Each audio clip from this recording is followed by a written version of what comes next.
How do I get a better cold throw? How do I get a better hot throw with soy wax? What's the correct percentage to use in my candle?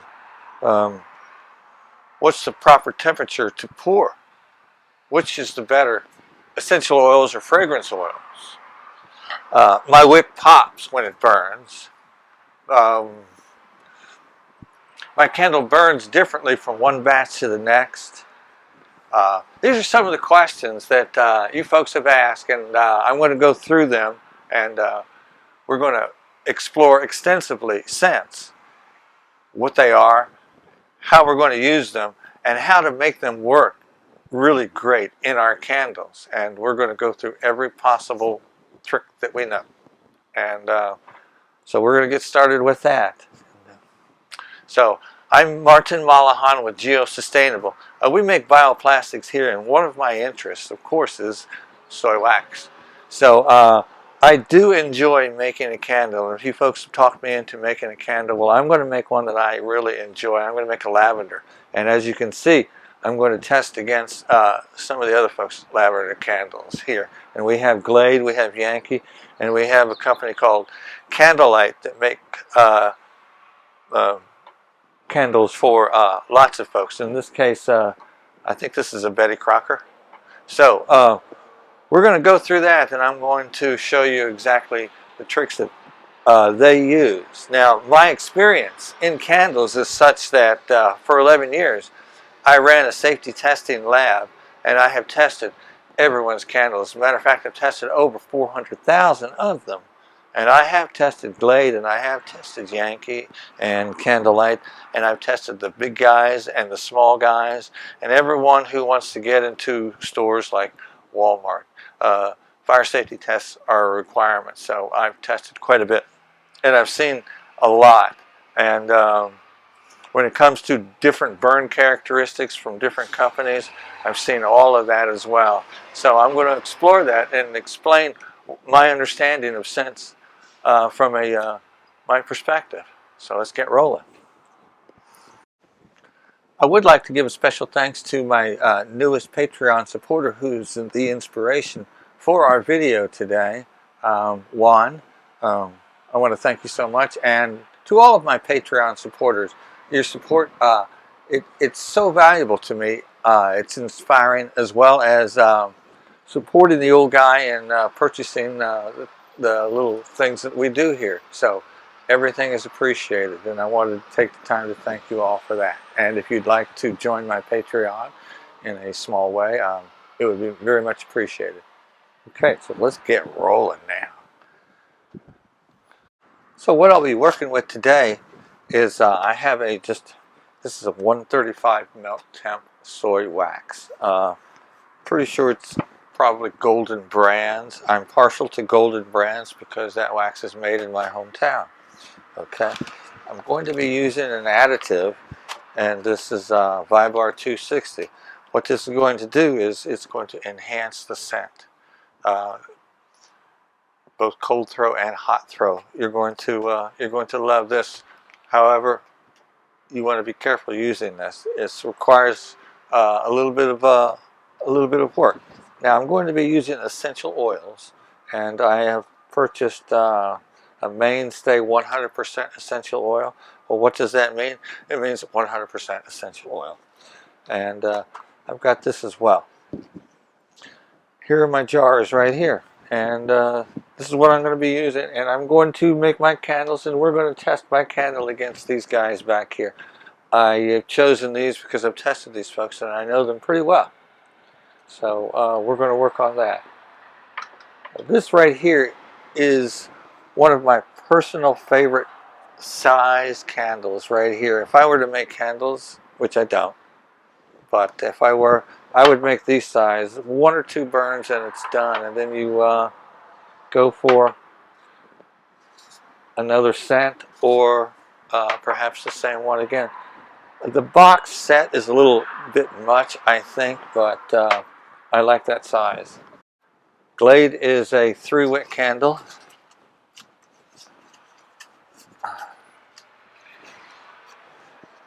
And Glade has a reputation of using essential oils, and I like essential oils for the fact that they don't linger the way a fragrance oil would, which is, as you can see, why I am not using any fragrance oils in making my candles. It's a personal choice. You can use fragrance oils. That would be just fine. Okay, this is a 3-wick candle. It's a vibrant color. It's losing some right here. It's likely a soy wax, don't you think? And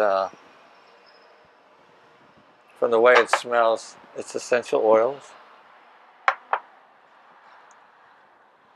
The Yankee candle right here, of course, these things, when I tested them, I really, they last forever. It took forever to get a Yankee candle off of my test table. I really dreaded them, but I tested them, and as you can see, it is a straight cut mottling wax. Perhaps this is hard enough to be used for a pillar as well, I would think. This is typical. It appears to be poured very cold. That's quite a nice pattern. I kind of like that as well. All right, so in comparison, here is the candlelight candle, and it is also 3-wick. I like these in the lab. They develop a very nice pool.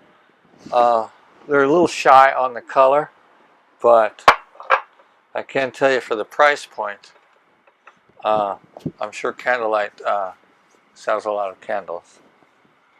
So we'll see how my candle goes up against these guys, and we'll discuss the techniques that they've used to make great smelling candles, both cold and hot throws. Now, as we mentioned before, what they use right here is a little plastic disc in an attempt to hold in the scent for the burn. This can be a bit tricky, a bit risky. It's translucent. Many folks won't notice until after they light it, and it could flame up. It's a bad idea. So there's that. I do like the size.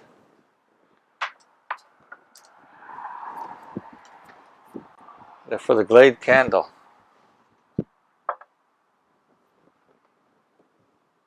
this is very nicely made. The wicks are very centered. They're using 3 of them, and 3 is so that you develop a very quick melt pool. You get out there, and that's going to give you a great hot throw, the bigger the pool. And you don't want it to be too large, so they're using 3 wicks so as not to make any one flame too large. So this will be a very nice performing candle.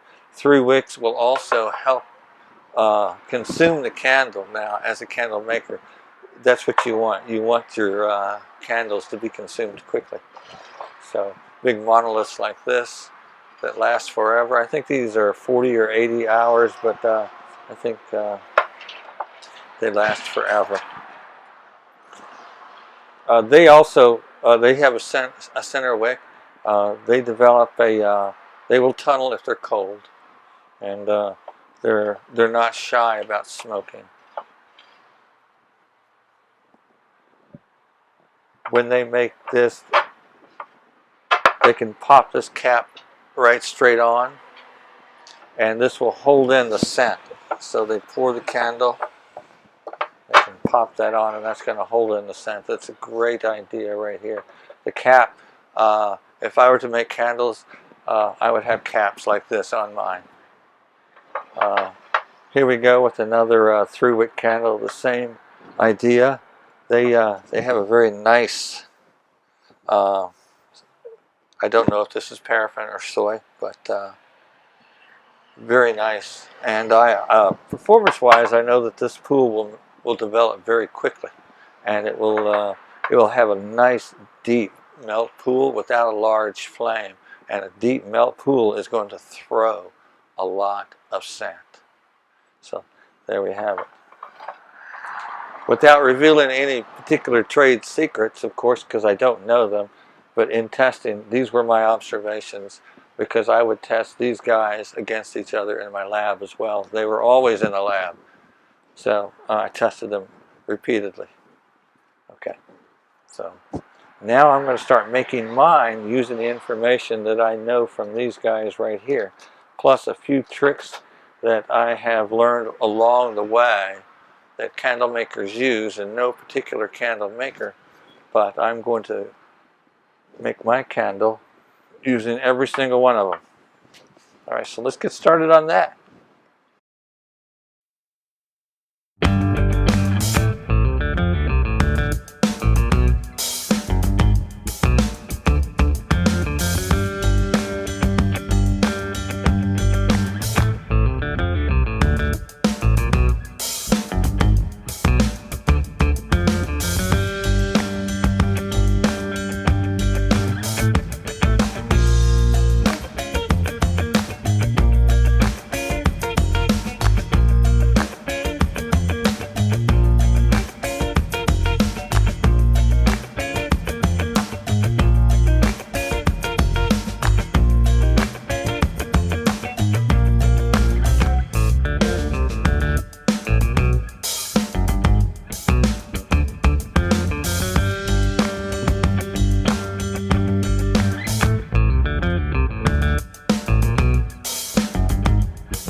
All right, so as I'm heading to the freezer, I had one last thought I thought I'd mention.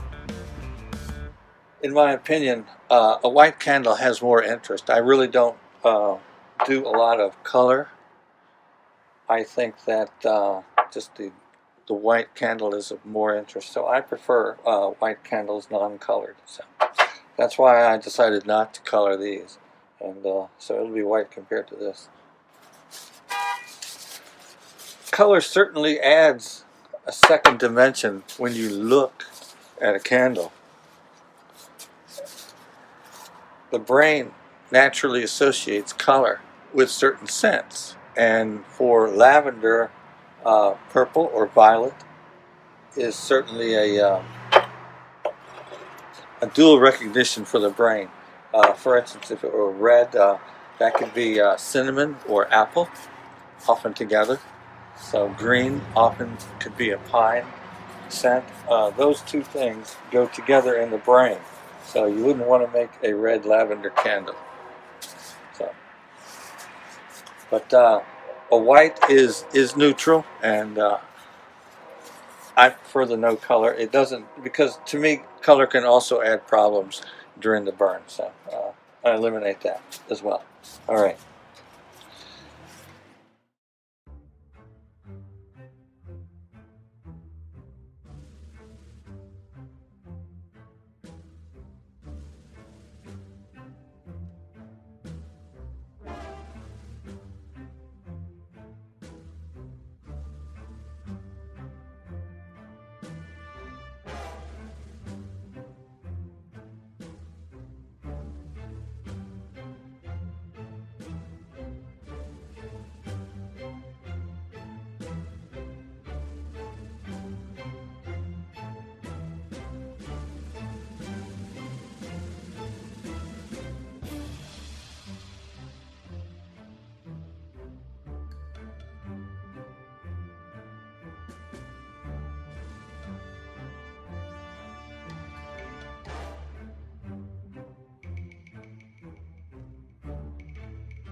All right, so here we are. It's been a few days. I've allowed this to equilibrate completely by letting it cool down about 48 hours.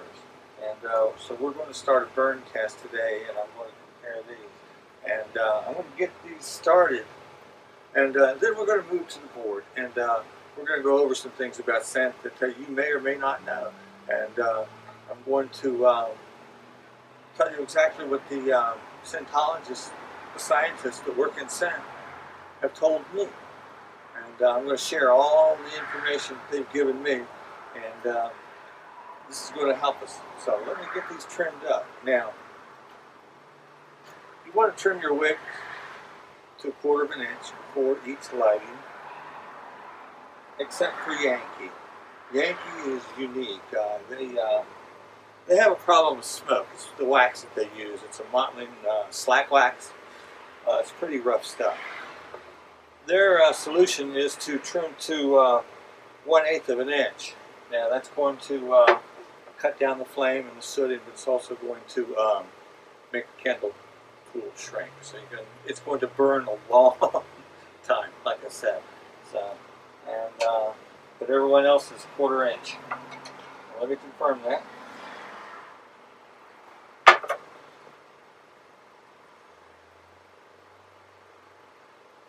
Okay, and I'm going to trim mine to 1/4 inch. Now I haven't released this. You saw me cover it immediately as soon as I finished pouring it, and I wanted to hold everything in. Now, what you can also do, and I didn't do it for this candle because I don't think I'm going to need that, but a lot of folks will pour another thin layer on top of the 10%, and that's going to help you with your cold throat. Then once it gets in, of course, I have 6% poured over a plug with 2%, and that's going to be ideal for me. So that's going to be lovely. Now the wicks that I used, you may be interested in knowing that I chemically treated those myself in a previous video on flame retardants. I prefer to use my own mix because that used to be my job.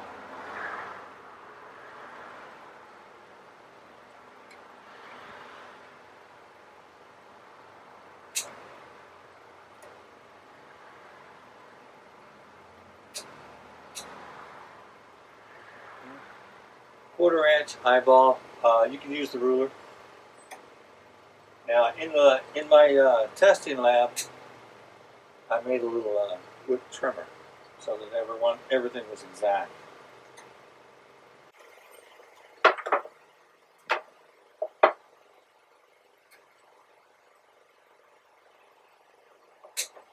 Do what the man says. Trim it to 1/8 of an inch.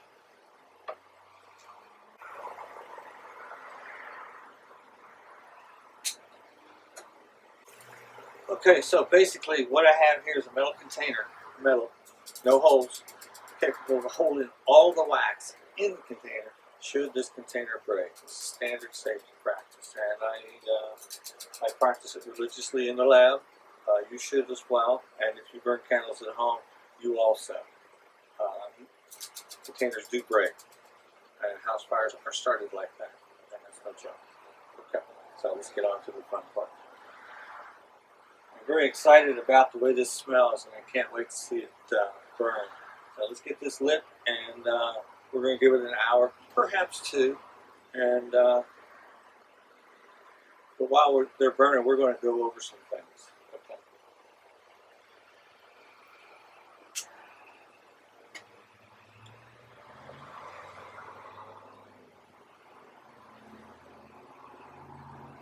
Now, the fill of the candle was also important for a safety measure. I'm going to go over that. As you can see, I didn't go any higher than this because what a safe candle would be is one where the flame doesn't go over the top of the candle.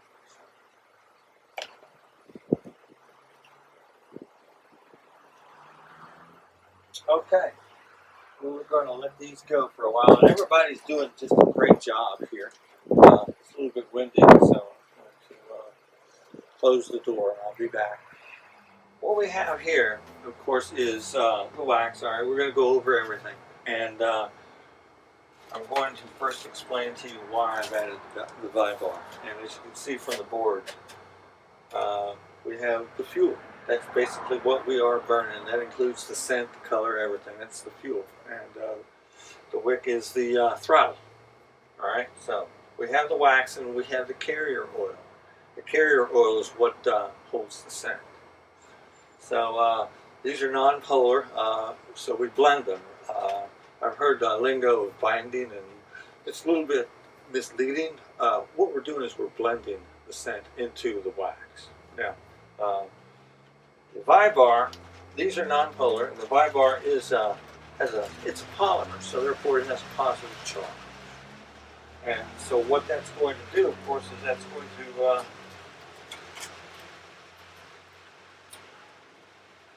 help bring these two things together a bit.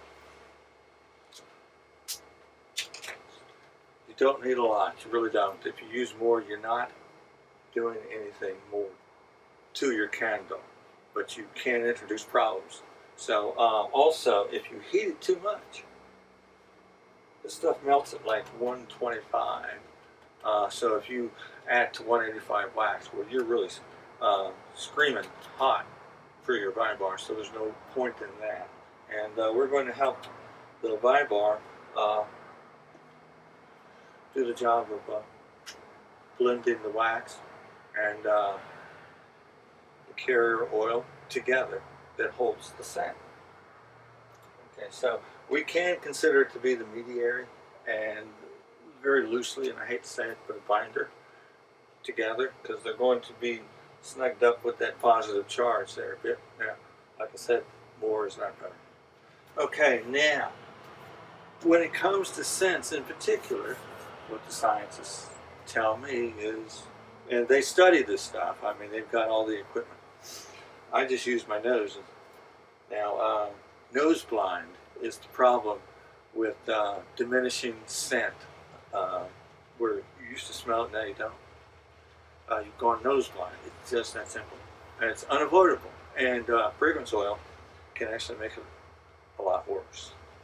And so one thing you want to keep in mind when your customers, and something that you can tell them, yourself as well, is if you spend a lot of time in a room where you burned a candle that had fragrance oils, when you go to light it again, chances are it's not going to smell as strong because you're still nose blind because the candle's still in the room. You want to move that candle out of the room when you're finished burning it. And that would be my suggestion, because nose blind is real. Nose blind can last about 48 hours. So before your nose picks back up again. Now, essential oils, they come, they bloom, and then once you put it out, they do dissipate quite quickly. It's the difference between fragrance oil is a manufactured synthetic, and it deposits on a surface and it doesn't go away. Now, an essential oil is a botanical, and what happens after you pick a flower? All right, then. So there we go.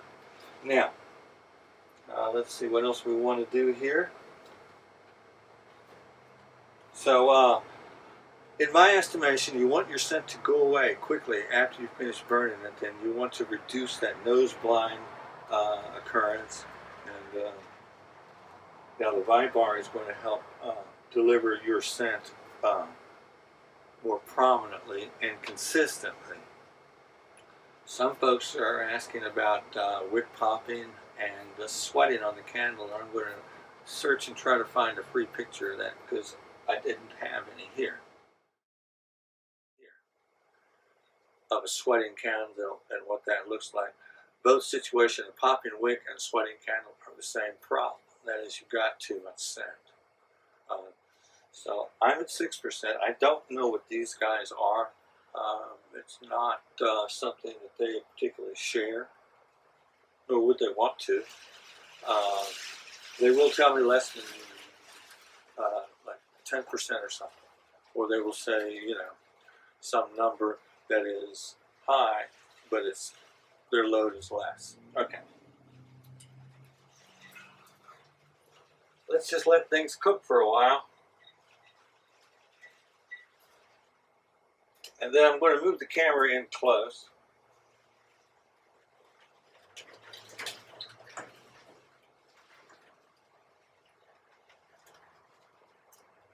And I would say I'm doing pretty good so far. I really like the candlelight candles. I'm going to try to give them 4 hours because that's where they really show their stuff. All right. Well, it's been about 15 minutes, and I thought I would show you where we're at so far. I'm moving along pretty good. The Glade candle is tracking right with me.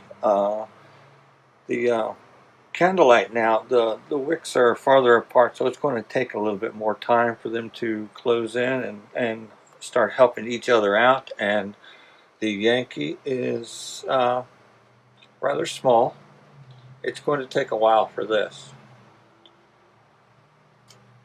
Now the point of this burn is that a deep melt pool, a large deep melt pool, is really going to throw your scent much better than something that would has a smaller melt pool. So the reason for this is the to help melt that wax and get that scent into the room, into the space. All right, so we're going to let them burn. All right, so here we are at about 3 hours, and let's go around the table here. My candle is completely to the edge. This is a 3-hour jar, so I'm expecting that. So I've made it to the edge. I have a pool of about 1/4 of an inch. I'm beginning to develop some fat blooms, mushrooms, the carbon balls there. So it's getting close to time to extinguish this candle here. And candlelight has caught up to me, and they are a 4-hour candle. They have another hour to go, and they will completely reach the edge. And if you will take a close look down inside there, they use a plug, a centering plug as well. They use that so that they don't need to hand wick their jars. So they use a centering plug as well. The Glade candle is doing nicely as well. It has a nice pool. It's a very large candle. This candle could probably burn longer than 4 hours to get to the edge. The pool also is about 1/4 inch. Here, Candlelight is exceeding everyone. Their pool is nearly nearly a 1/2 inch already. So they certainly do know how to develop a quick pool, and they are very quick to develop their scent in the room. Of course, now the Yankee's smaller, and even with an 1/8 inch trim, it's smoking continually. It will have a hard time making this to the edge in 4 hours. They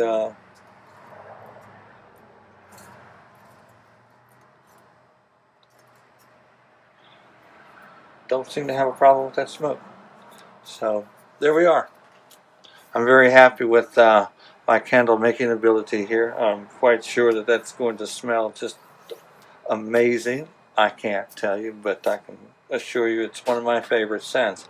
So the Vibar is an addition that you'll want to certainly consider in helping your hot throw, your cold throw. It will enhance your color, so you'll have to be aware of that. If you have a certain color measurement, you may need to adjust. All right. I hope you've enjoyed, and I do apologize for the previous segment. My primary microphone, Sparky wore out. Now, to extinguish a candle, you don't want to dip the wick into the wax. That will cause those balls to drop off. Just a little huff will do it. Now, A lot of folks will use turkey baster to blow them out, so it's just the right amount of air in the turkey baster, and I don't have one, but I had one in the lab. But in a pinch, just a little huff.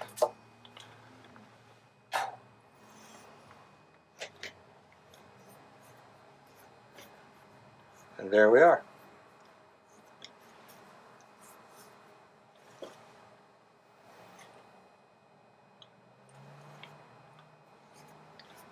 Thanks for watching. Go to my Patreon, and if you like, you can subscribe. Take care.